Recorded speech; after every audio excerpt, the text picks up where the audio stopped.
1991 में इंडिया के पास सिर्फ 3 हफ्तों का फॉरेक्स रिजर्व बचा था और एक आईएमएफ लोन ने पूरे देश को प्राइवेटाइजेशन के रास्ते पर डाल दिया। लेकिन जब 2023 में एल सल्वाडोर ने फाइनेंशियल प्रॉब्लम्स फेस की तो उसने bitcoin based volcano bond launch किया।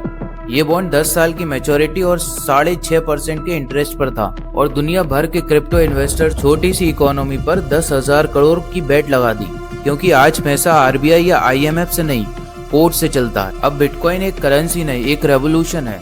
और अगर आप इस नए डिजिटल जंगल में सरवाइव करना चाहते हो तो हर टर्म को समझना पड़ेगा। Number 1, bitcoin. ये एक कॉइन नहीं था, ये एक सवाल था।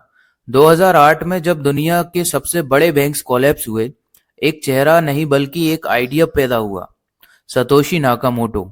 उन्होंने सिर्फ 9 पेजेस लिखे, ना कोई स्टार्टअप पिच, ना इन्वेस्टर राउंड, सिर्फ एक व्हाइट पेपर जिस पे लिखा था a peer to peer electronic cash system. Bitcoin एक टेक्नोलॉजी नहीं, वो एक जवाब है उन लोगों के लिए जिनके साथ सिस्टम ने बरसों से झूठ बोला। अगर तुम बिटकॉइन को सिर्फ प्राइस के ग्राफ से समझते हो तो तुम उसका पॉइंट मिस कर रहे हो, क्योंकि बिटकॉइन प्राइस का गेम नहीं, ओनरशिप का सवाल है। Bitcoin core. अब इमेजिन करो एक आग है जिसे लोग पूरी ईमानदारी से संभालते हैं, वही आग है बिटकॉइन कोर। ये सॉफ्टवेयर है जिसमें सतोशी का ओरिजिनल विजन कोड बना, ना मार्केटिंग ना प्रॉफिट का मोटिव, सिर्फ वो लोग जो इस फ्लेम को जलाए रखना चाहते हैं। बिटकॉइन कोर का काम सिंपल है, रूल्स को बदलने नहीं देना। In a world that constantly edits truth, bitcoin core stand still like a monk guarding a scripture. Number 3, bitcoin mining. Bitcoin mining सुनते ही लोग कहते हैं अच्छा पैसा बनाते हो कंप्यूटर से, पर सच ये है कि बिटकॉइन माइनिंग पैसा बनाना नहीं, ट्रस्ट जनरेट करना है। तुम जब अपने कंप्यूटर से एक ब्लॉक माइन करते हो तो नेटवर्क का इंटीग्रिटी बिल्ड करता है। प्रूफ ऑफ वर्क का मतलब होता है तुम सिर्फ कंप्यूटर चलाने वाले ट्रेडर नहीं हो, तुम वो हो जिसने सिस्टम के अंदर मेहनत से डेटा का रिकॉर्ड रखा है। माइनिंग इजी नहीं है, ये सस्ती नहीं है, लेकिन ये सेक्रेट जरूर है। Number 4, bitcoin future. अब ये आयरनी है, जिस सिस्टम ने बिटकॉइन को इग्नोर किया वो उसी सिस्टम के प्राइस पे बेट लगाने लगा। बिटकॉइन फ्यूचर्स मतलब आप असली कॉइन होल्ड नहीं करते, बस प्रेडिक्ट करते हो कि प्राइस ऊपर जाएगी या नीचे। ये फाइनेंशियल वर्ल्ड का ओल्ड ट्रिक है, कंट्रोल द थिंग और at least control the illusion. Future ने बिटकॉइन के वॉल स्ट्रीट के कसिनो में लाके खड़ा कर दिया, लेकिन भूल गया कि बिटकॉइन एक गेम नहीं है, वो तो एक आंसर था जो सिस्टम के झूठ के अगेंस्ट लिखा गया था। Bitcoin cash. अब बिटकॉइन के अंदर भी डिसएग्रीमेंट हुआ। कुछ लोग बोले बिटकॉइन स्लो है, क्या फायदा अगर ट्रांजैक्शन इतनी महंगी और डिले हो, और यही डिसएग्रीमेंट बिटकॉइन कैश बना। बिटकॉइन कैश एक नई चेन थी जिसका विजन था फास्ट, चीप और मास स्केल अडॉप्शन। पर क्वेश्चन वही था, क्या डिसेंट्रलाइजेशन के डीएनए को सेक्रीफाइस करके स्पीड लेना सही है? बिटकॉइन कैश एक अल्टरनेटिव था, लेकिन बिटकॉइन का असली टेस्ट तो ये था, will it bend under pressure और stay stubborn. Number 6, bitcoin ordinals. जब बिटकॉइन काम कर रहा था एज अ साउंड मनी, तब किसी ने सोचा नहीं था कि इसमें आर्ट भी हो सकती है। फिर आए ऑर्डिनल्स, एक नया आइडिया जिसका मतलब था हर सतोशी पे एक मैसेज एनग्रेव कर दो, एक पेंटिंग, एक पोयम, एक डिजिटल सोल। मतलब अब हर ट्रांजेक्शन एक ट्रेड नहीं, एक कहानी बन गया। Number 7, bitcoin rainbow chart. Market चाहे कितना भी रैशनल बनने की कोशिश करे, इंसान तो इमोशनल ही रहता है। बिटकॉइन रेनबो चार्ट उस इमोशन का रंगमंच है, एक कलरफुल चार्ट जिसमें प्राइस जोन्स का नाम दिया गया, hold, buy, FOMO, bubble, maximum greed. अब कुछ लोग इसे जोक मानते हैं और कुछ लोग मेडिटेशन चार्ट, बट सच तो ये है, ये चार्ट सिर्फ प्राइस नहीं बताता, वो आपके इनर सेंटिमेंट्स को भी कैप्चर करता है। जब आप रेड जोन में ग्रीड करते हो और ब्लू जोन में डाउट, तब रेनबो चार्ट बस तुम्हारे दिमाग का मिरर बन जाता है। Number 8, bitcoin backed loan. Bitcoin backed loan का कॉन्सेप्ट सिंपल है, अपने बिटकॉइन को कोलेटरल की तरह जमा करो और फिएट लोन ले लो, वो भी बिना बेचे। इसमें आप बिटकॉइन की ओनरशिप नहीं छोड़ते, it's like a bridge between two worlds, crypto का सॉवरेंटी और फिएट का लिक्विडिटी। बिटकॉइन मेमपूल एक वेटिंग रूम की तरह होता है, वो जगह जहां सब पेंडिंग ट्रांजैक्शन रुक के खड़े होते हैं, जैसे इमिग्रेशन लाइन पर लोग खड़े होते हैं। इसमें टेंशन भी होती है और कैलकुलेशन भी। मान लो अगर नेटवर्क ज्यादा है तो फीस बढ़ाई जाती है, और अगर ट्रैफिक कम है तो सस्ते में भी काम हो सकता है। Number 10, band protocol. Blockchain system self content होता है, लेकिन दुनिया सेल्फ कंटेंट नहीं है। बैंड प्रोटोकॉल वही ब्रिज है जो रियल वर्ल्ड डेटा को ब्लॉकचेन पे लाता है, जैसे weather report, sports score, stock price.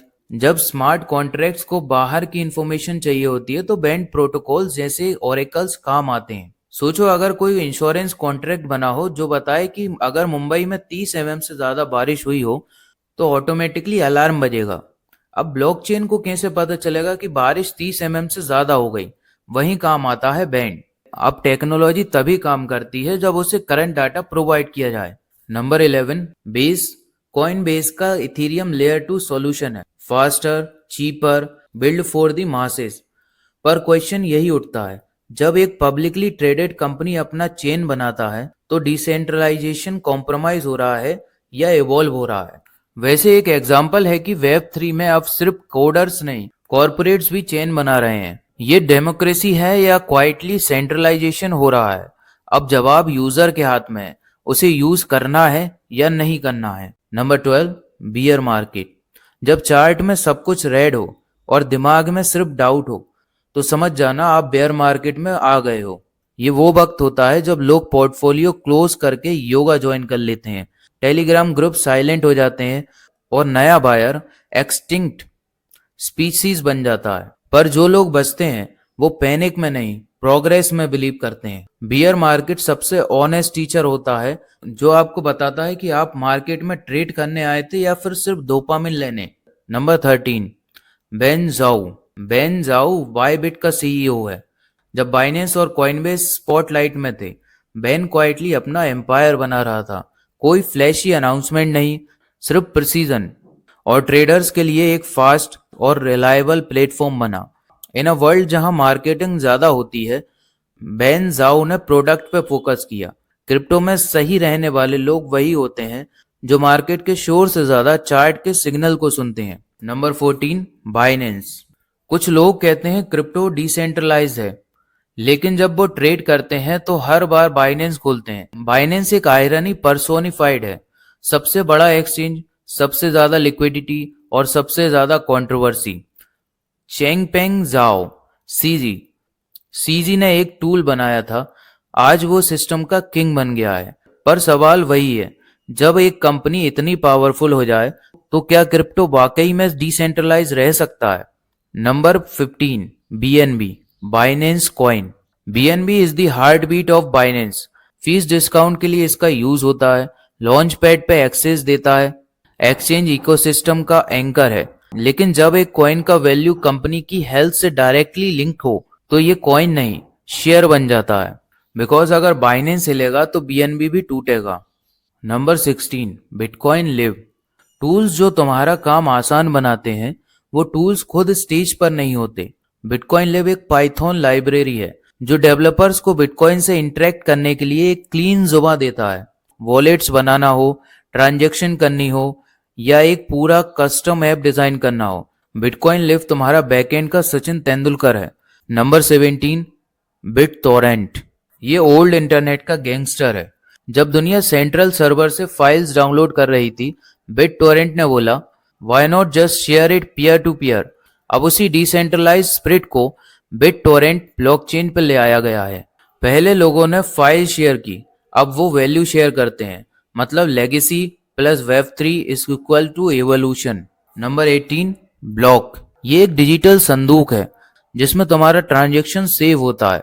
Block के अंदर हर एक का डेटा सेव होता है, किसने किसको कब कितने बिटकॉइन भेजे, कहाँ पे आपने ट्रांजैक्शन की, सब सेव होता है। जैसे हमारा एक पेज होता है जनरल लिंक का, वैसे ही ब्लॉक होता है ब्लॉकचेन का, और जब वो पेज भर जाता है अगला ब्लॉक बन जाता है। Number 19, block explorer. अब इमेजिन करो एक शब्द अकाउंटेबिलिटी, अब उसे कोड में लिख दो, बन गया ब्लॉक एक्सप्लोरर। ब्लॉक एक्सप्लोरर एक टूल है जो तुम्हें हर ट्रांजैक्शन, ब्लॉक, वॉलेट का डेटा दिखाता, वो भी रियल टाइम, पूरी पब्लिक को। तो तुम बोल सकते हो कि देखो सब कुछ ओपन है, लेकिन तुम ये भी समझ सकते हो ट्रांसपेरेंसी रिस्पॉन्सिबिलिटी मांगती है। एक्सप्लोरर तुम्हें फैक्ट्स दिखाता है, लेकिन तुम्हारा डिसीजन फिर भी तुम्हारा ही होता है। Number 20, block reward.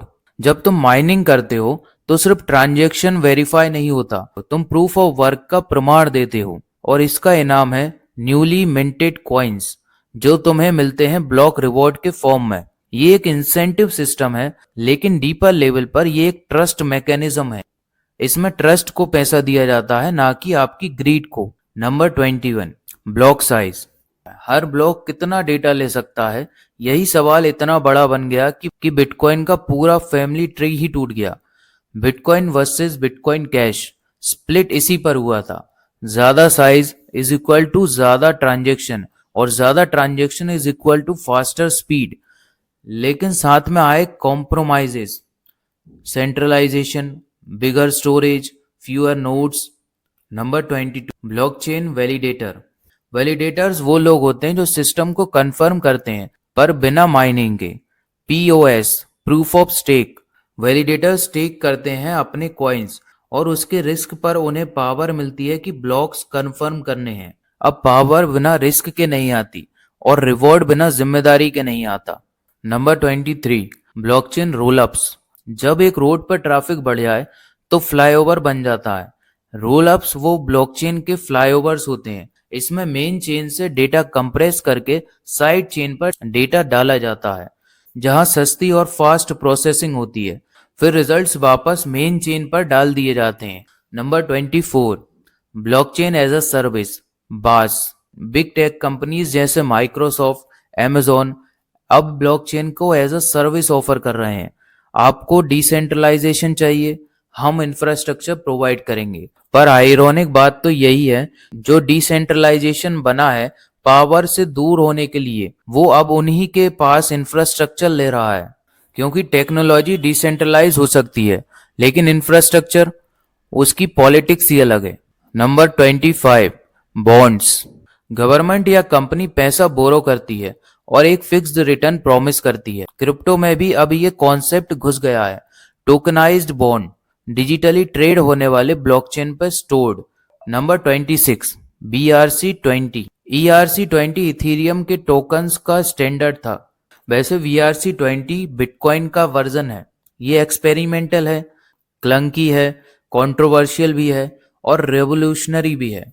Number 27, Brian Armstrong, Coinbase का फाउंडर। ब्रायन ने रेगुलेटर्स के अगेंस्ट लीगल बैटल्स लिए ताकि क्रिप्टो को पब्लिक और पॉलिसी के बीच एक ब्रिज बना सके। यूएस जहां रेगुलेशन फॉग में है, ब्रायन उस फॉग में फ्लैशलाइट लेके खड़ा है। Number 28, bridges. इथीरियम से पॉलीगॉन, BNB से आर्बिट्रम।